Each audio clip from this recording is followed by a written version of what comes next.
हरे कृष्णा, राधे राधे। आप सभी को रंग भरी और आमल की एकादशी की बहुत बहुत शुभकामनाएं।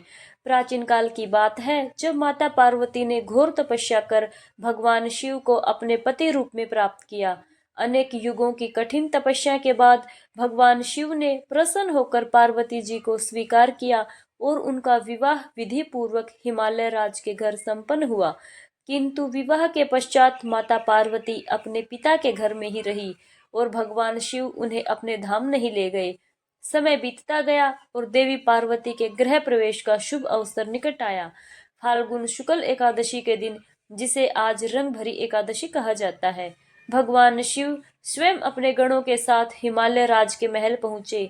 उनके साथ नंदी, भूत, प्रेतगण, ऋषि, मुनि और अनेक देवी देवता भी थे और पूरे कैलाश और देवलोक में हर्ष छा गया। चारों ओर मंगल ध्वनियां गूंज उठी और माता पार्वती को पूरे विधि विधान से गोने के लिए तैयार किया गया। भगवान शिव ने माता पार्वती को अपने दिव्य वाहन पर बिठाया और काशी के लिए प्रस्थान किया।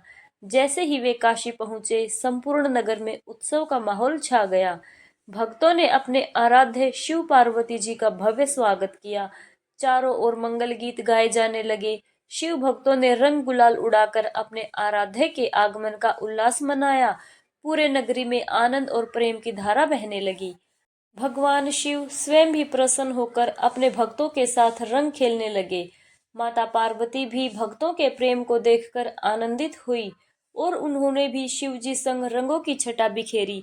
इस प्रकार रंग भरी एकादशी केवल शिव पार्वती के मिलन का दिन ही नहीं, बल्कि भक्ति, प्रेम और रंगों के उत्सव का प्रतीक बन गई। तब से हर वर्ष रंग भरी एकादशी के दिन काशी में विशेष रूप से बाबा विश्वनाथ का श्रृंगार किया जाता है और भक्तगण गुलाल और अबीर अर्पित कर इस दिव्य मिलन का उत्सव मनाते हैं।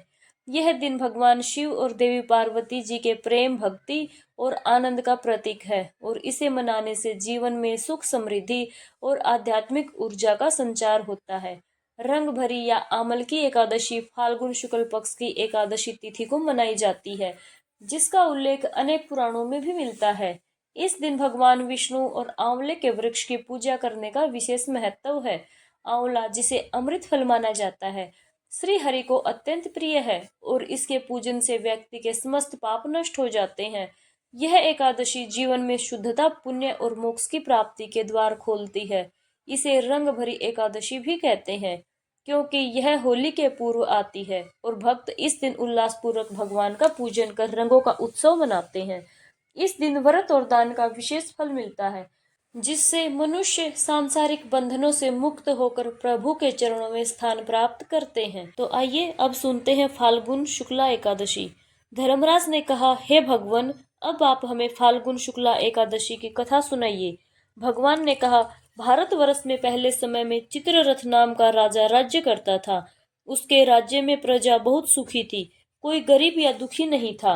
न्यायपूर्वक शासन करने से सारी प्रजा राजा से प्रसन्न थी। राजा हर एकादशी को प्रजा के साथ विधि पूर्वक व्रत किया करता था, जिससे उसके राज्य में कभी भी अकाल नहीं पड़ा। किसी को दैविक, दैहिक व भौतिक कलेश नहीं था। एक रात को जब राजा एकादशी का व्रत का जागरण कर रहा था, तो एक शिकारी भूख प्यास से व्याकुल होकर उधर आकर राजा व अन्य बड़े लोगों के साथ बैठ गया और एकादशी की कथा सुनने लगा। सवेरा होने पर सब अपने अपने घरों को चले गए। शिकारी भी अपने घर चला गया। रात को कथा सुनने से शिकारी ने मांस खाना, शिकार करना और शराब पीना आदि सब बुरे कर्म छोड़ दिए और धर्मात्मा बन गया। अपने शुभ कर्मों से उस शिकारी के मरने पर राजा चित्ररथ के घर में पुत्र रूप में जन्म लिया और उसका नाम बसुरथ रखा गया। वह बचपन से ही बहादुर और धर्मात्मा था। बड़ा होने पर चित्ररथ ने राज्य का भार अपने पुत्र बसुरथ को सौंप दिया। राजा बसुरथ एक दिन शिकार खेलने वन में गया। वहां वह मार्ग भूलकर इधर उधर भटकने लगा। भूख प्यास से बहुत तड़प रहा था।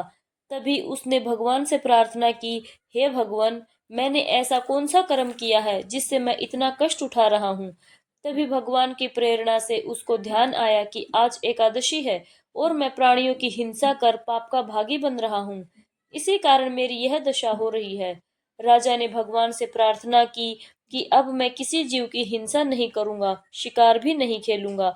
नीचता से दूर रहते हुए धर्म का आचरण करूंगा। राज्य की प्रजा को धर्म के मार्ग पर चलाऊंगा। ऐसी प्रार्थना करने पर वह कुछ आगे बढ़ा तो उसने देखा कि पास ही एक झरना है। वहां जाकर उसने अपनी प्यास बुझाई और पेड़ की छाया में सो गया। थकावट के कारण उसे गहरी नींद आ गई। उसी समय उसका शत्रु मलेच्छ राज्य का राजा अपने सैनिकों के साथ उधर आ निकला। राजा को सोता देखकर उसने सोचा कि आज यह अकेला है, इसलिए इसे मारकर काम तमाम कर देना चाहिए। राजा वसुरथ को देवी का इष्ट था। मलेच्छ राजा वसुरथ को मारने के लिए ज्यों ही आगे बढ़ा, त्यों ही देवी ने प्रकट होकर सब मलेच्छ दुश्मनों का नाश कर दिया। राजा की नींद खुली तब उसने सोचा कि मेरे दुश्मन मरे पड़े हैं, इन्हें किसने मारा है।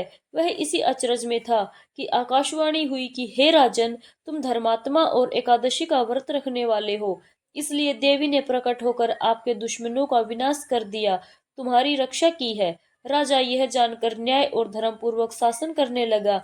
इसलिए इस एकादशी का व्रत करने वालों की भगवान स्वतः ही रक्षा करते हैं। धर्मराज बोले, हे भगवान, इस व्रत का क्या विधान है सो बताइए। भगवान बोले कि आंवले के पेड़ के नीचे कलश स्थापित कर भगवान परशुराम की पूजा करनी चाहिए। धूप दीप आदि को अर्पित कर प्रार्थना करें कि हे भगवान, आप सब कष्टों को दूर कर सुख की वर्षा करने वाले हैं। मैं आपकी शरण में हूँ, मेरे पर कृपा करो और शांति प्रदान करो। रात में विष्णु भगवान की पूजा कर सत्संग आदि में रात बितानी चाहिए। प्रातः शुद्ध होकर ब्राह्मणों को भोजन करवावें और यथाशक्ति पात्र वस्त्र आदि दान देवें। बोलो एकादशी माता की जय।